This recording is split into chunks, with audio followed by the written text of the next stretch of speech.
Hello, everybody. I'm Arglefump with a review for Kill the Beast. This is book number 11 in the Disney Villains series. So I forced my wife to come here. Hi, guys. I'm here. Yeah, I've never read any of the books in this series. You haven't read any of these books in this series, have you? I have not. Never even heard of it. Yeah, well, we did read the Twisted Tales series together. We did, yep. This one, as you can tell, is about everyone's favorite guy, Gaston, and it was okay. It was kind of weird. Really? That's Gaston on the cover? I totally thought that was the Beast. Like, I thought that was a Beast that was just shaved. Oh, well, there is a lot of the Beast in this because the premise is that it's Gaston. It's basically, let's give Gaston the most tragic backstory possible. He grows up in the castle with the Beast, and, you know, he's just like, I think, groundskeeper huntsman's kid. Okay. So, you know, we get a long segment of them like 8 years old, and Cogsworth doesn't like, he's like, oh, Gaston's always tracking mud everywhere. Those boys are too rambunctious and terrible. And then his father, Grosvenor, kind of... Grosvenor. I'm trying not to give, like, super huge spoilers, but, like, 5 years later is sort of, they're, like, teenagers, and then they're being... extremely rambunctious. So they were like friends? Is that what you're trying to say? They were like best friends growing up. I think I'll go with just spoil the tragic thing. So his mother was tragically murdered by a terrible beast. The terrible beast of Devanon, or whatever they call it. Okay. And so that's why he's just sort of like this orphan. He's not an orphan. He's living with his father. Did they describe this? Is this beast It's a giant wolf. It's a giant wolf beast. Okay, so a beast goes it. So basically a wolf kills the mother. But using the term beast just seems silly here. They call it the Beast of Gévaudan. I'm not sure how to pronounce it because there's an accent on the E. Oh, let me look. You can look, yeah. That's the title chapter. Or the chapter of the title, chapter 6. Yeah, Gévaudan is pretty close. G-E-V-A-U-D-A-N. I'm just guessing, yeah. That would be as close, because I thought we were trying to say Da Vinci or something like that. The Beast of Da Vinci. Now, that would be an interesting book. Yeah, that would be kind of cool, too. Because Da Vinci did want to build, like, a mechanical lion at one point, but that's neither here nor there. So, basically, the first part of the book, which, I mean, if I reread it, it'd be interesting. It is about Gaston's friendship with the prince who becomes the beast as a little child, but it's also about the dad rejoining the rest of the servants and actually coming out of his despair after his wife being dead for so long.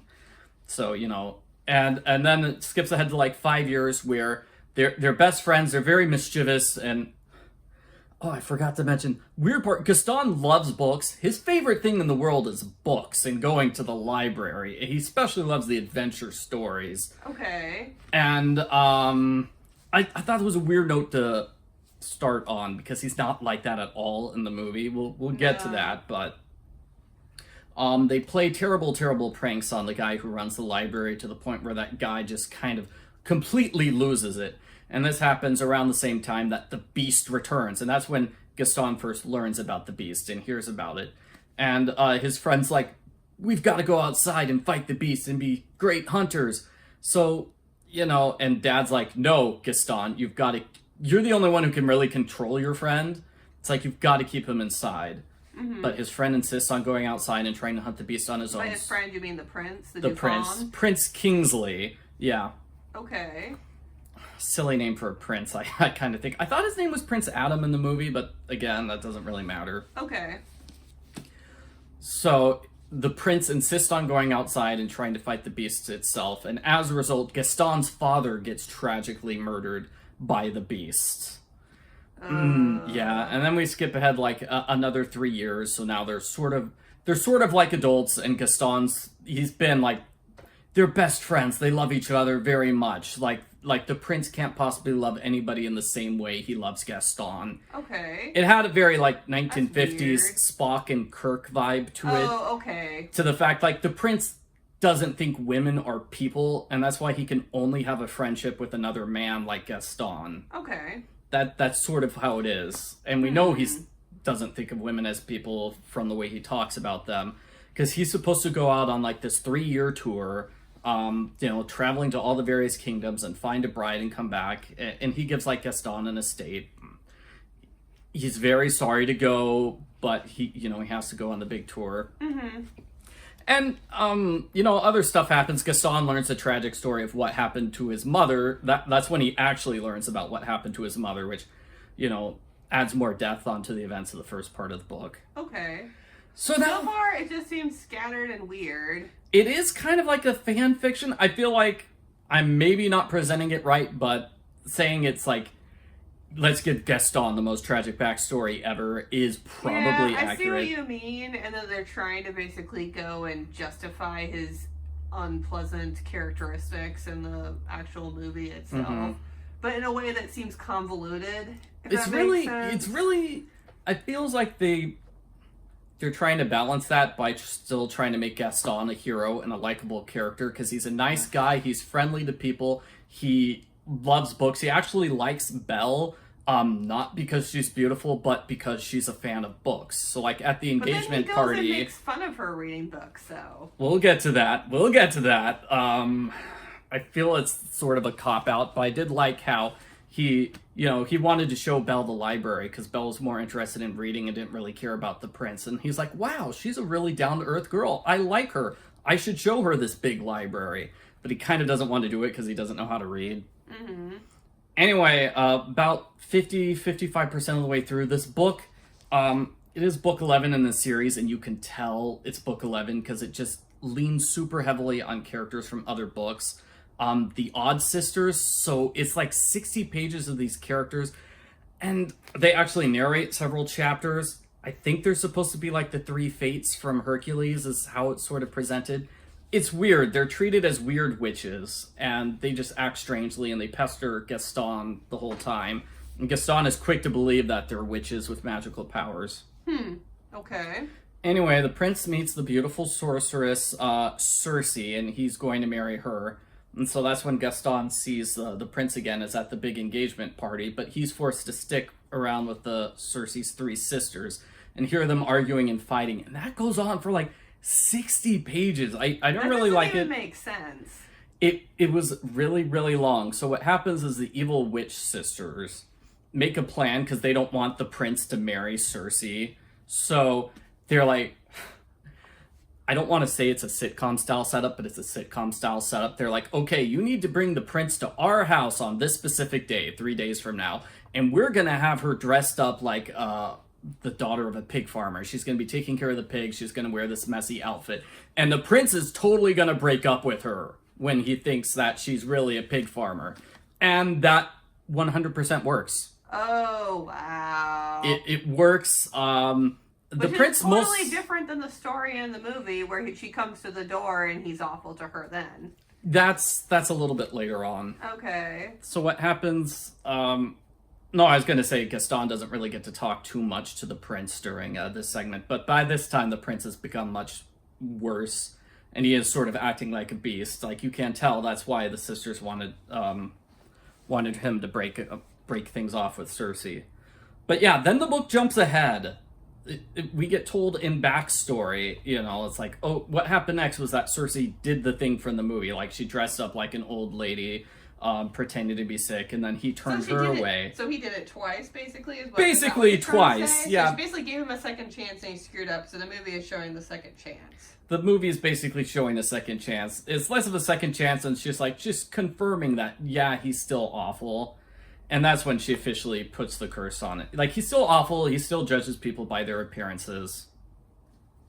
And that's when she puts the curse on him. It's different from the movie in that it slowly happens over time. I thought in the movie it just happens overnight. I just happened instantly. Yeah, that'd be terrifying for the people working there. Yeah, so what happens with the people working there is every time the prince does something bad, he gets a bit uglier and a bit more beastly. Or somebody in the castle, like, turns into an inanimate object, and it slowly happens over time as the beast. Why didn't the workers just all leave? I really don't know why. See, that's even more reason why that seems a little strange. Well, we only get to see like the main group, like the four like main servants. So it makes sense. Like, they're trying to hold things together. It's like, great, Mrs. Potts disappeared. I think Cogsworth was the first of like the main four to go. I'm surprised it didn't happen. The term disappeared, not changed. Like, they couldn't find him at first? Is that what happened? The book says they get turned into statues at first. Oh, weird. are they do get changed. See, like, I think it got changed into a clock, but not a moving talking clock at first. And so it's more like, did that clock just move? But it's not like in the movie where the clock is jumping around and talking to people. See, that doesn't... Yuck. I just yuck with that. So while he's slowly turning into the beast, Gaston makes one final push to save this guy because he knows that the way to undo the curse is to get someone, the true love's kiss or whatever. And so Gaston basically arranges for Princess Tulip Morningstar, who I'm guessing is a character from a different book, to fall in love with him. And, you feel really bad for her because she's trying her hardest and he's just treating her like garbage. Because, again, he doesn't really think much of other people. They don't exist if they're not in the room with him. It's you basically just sit around in a room doing nothing until I return because I'm the only thing that matters. Which is a little bit how he treats Belle in the movie, so that kind of makes sense. That does work, and he just kind of blows his lid off the moment where he tries to kiss Princess Tulip. And it doesn't work. It doesn't turn him back into a human. And that's when he basically... He's not doing it because he likes her. He's doing it for himself. Yeah. Basically, that's when he flips his lid. A topiary creature attacks him, I'm told. Topiary creature, okay. Yeah, and so the only person left is Lumiere, and he kind of helps... he helps Princess Tulip and Nanny escape from there. And apparently, Tulip is going to... She goes back home and she's so distraught, she commits suicide by jumping into the ocean, where she meets Ursula the Sea Witch and has adventures in another book in the series. Stop. Yeah, that's already... So I don't think this is getting a good score, is it? It's not, but here I'm going to get to the part that I kind of alluded to several times, which is they kind of hit the reset button. They hit the reset button so to make it match with the movie. So Gaston just kind of goes away to his estate and forgets everything. Magic amnesia. Never remembers being friends with the prince or anything. This was already bad before you even said that. Same with all the servants. None of them remember Gaston anymore. And on top of that, the witches... lived in the castle. It was their best friend. Yeah. He's lived in the castle his entire life and was best friends with the prince and doesn't remember anything about it. Somebody did not outline this well enough before they got to pen and paper with this book. On top of that, The witches cursed Gaston to be obsessed with Belle. They cursed him to be... Basically, that doesn't make any sense either, because... They made him obsessed with Belle, and so the way he treats and acts Belle is just based... he's not really doing it of his own accord. It's just the curse is now he's obsessed with Belle and obsessed with himself. Whereas nowhere else in the book does he stop and admire himself in a mirror. No. Yeah, no, that makes zero sense. But zero sense. It just does the scenes from the movie, and then occasionally there's lines that's he wasn't sure why he was acting this way. Something compelled him to do it. He felt like it, and so I read it as he was just cursed to basically act out the way the witches did, and that kind of takes away. When he's not actually making the decisions to be awful to Belle, when it's just these witches that don't like him forcing him to do it, it's that makes him a lot less of a villain and less of a character. Him having a tragic backstory and being a villain, that's sort of what they did in the live-action movie, where they tried to say, he has PTSD from World War I, and that's why he loves killing things. Whereas in this book, it's basically... a monstrous beast killed his father. A monstrous beast killed his mother. But even the term monstrous beast doesn't make... They're just doing that to mirror the story. No one in their right mind would ever describe a wolf as a monstrous beast. Apparently it's supposed to be a large wolf, but still, it doesn't matter. It really doesn't matter. It just seems contrived and silly. Yeah, so... That's part of the reason why he hates the beast so much, is that he thinks it's the one that killed his parents due to this magical messing with his memory. So, I would say I did like the first 40 to 45% of the book. It was okay, even if it doesn't quite fit the movie. It's kind of interesting to see all the characters we like and seeing the beast grow up. Although the beast got to be a true villain, and not Gaston, because he wasn't really acting so much like Gaston in the first fourth. Because he gets magical amnesia and a personality override at the end. So yeah, I'd say once the odd sisters show up, once the witches show up, and it just becomes we're setting up stuff for other books in the series, then I didn't really like it. And yeah, so 4 out of 10.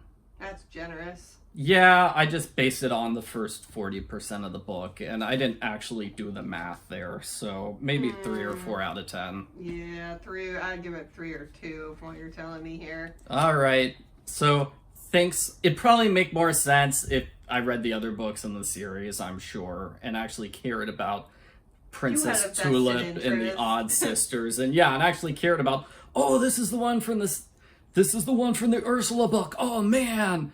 Instead of it's like, what? Why is it randomly? What? Okay. So thanks for watching my review. Bye. Bye, guys.